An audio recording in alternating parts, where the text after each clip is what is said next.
Isang mapagpalang araw po sa ating lahat. So ngayong araw is nandito tayo sa ating third day ng pagtalakay ng ating current series, which is Overcoming Fear with Faith. So ngayong araw mag-focus tayo sa topic na ang gabay ng ating pastol.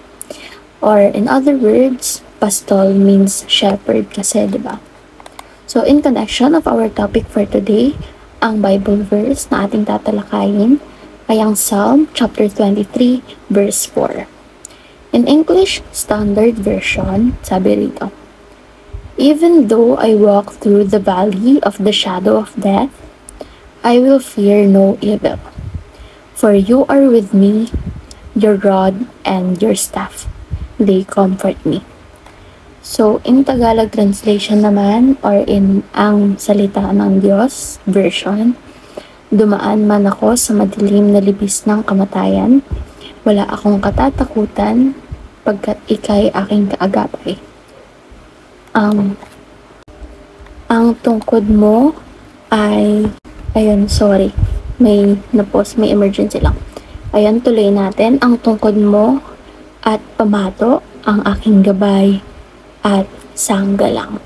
So, ang pagkakaintindi ko kasi dito sa Bible verse na to, given the situation na if ever dumaan man tayo sa madilim na libis ng kamatayan, or yung sinabi nga rito na valley of the shadow of death, given that situation is wala pa rin tayong katatakutan.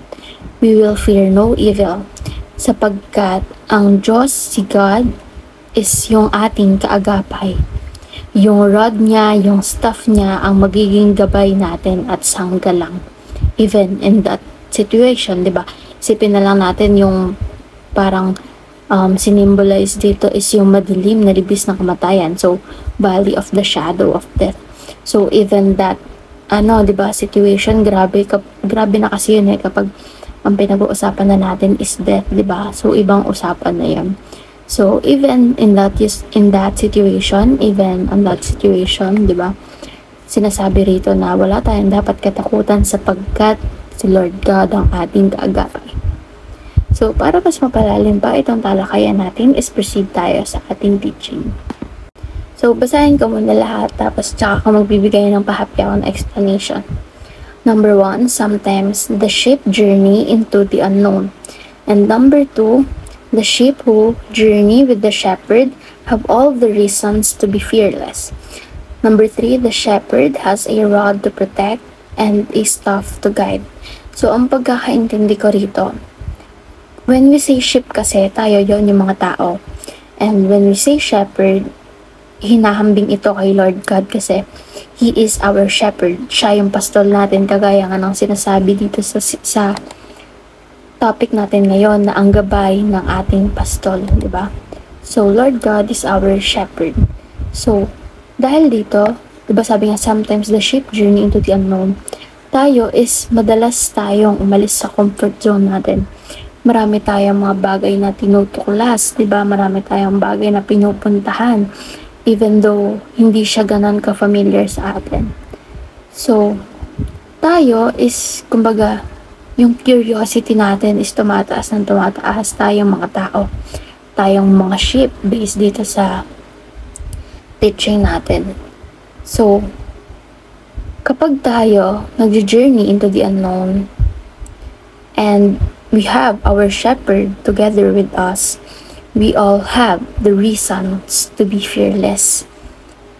May dahilan tayo, or lahat ng dahilan is nasa atin na para maging fearless, para hindi matakot.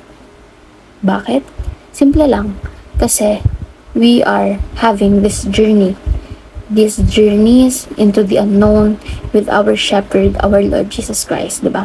So when we are with our shepherd, when we are with Him, our Lord God, we all have the reasons to be fearless, diba?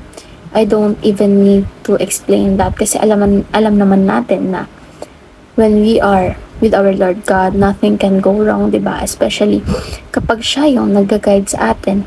And idagdag pa natin dito na, kagaya na sabi dito sa ating third teaching, our shepherd has a rod to protect and a staff to guide. So, bukod sa He is all-knowing and He is our creator na siyang magpoprotekta sa atin, He has a rod na kumbaga, ayun yung ginagamit niyang pang-protekta sa atin, and He also have His stuff to guide Him and to guide us all together, di ba? So, na kay Lord na lahat, di ba? So, kaya nga sinasabi dito sa series natin, overcoming fear with faith, dahil nga tayong mga sheep who's having a lot of journey with our shepherd we all have the reasons to be fearless. So, ngayon naman is proceed tayo sa ating application. Number 1, accept uncertainties as a reality of life. So, life do not always go as planned, diba? Wala namang laging nasusunod kung ano yung plano natin. So, we should accept na yung uncertainties or yung mga hindi kasiguraduhan ay parte ng buhay. Yun yung realidad ng buhay. Kasi hindi naman lahat ng plano, hindi lahat ng gusto natin is masusunod, di ba? So we should accept those uncertainties that are happening to us as a reality of life. Number 2, journey with the shepherd and be fearless.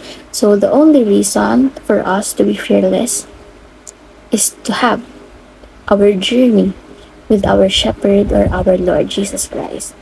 And number 3, follow the shepherd's staff and fight with the shepherd's rod. So, ang pagkakaintindi ko rito is we should follow the shepherd's staff, meaning we should follow his disciples and we should follow his ways to the right path. And lumaban tayo, or kumbaga, we should survive with the rod that He has. With the rod that He has, which is ginagamit niya to protect us, to protect Himself. Ayan, diba?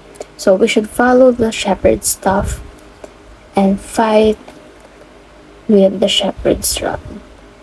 So, all those aforementioned are the ways how, especially as Christians, those are the way how we should face those uncertainties in our life as part of reality.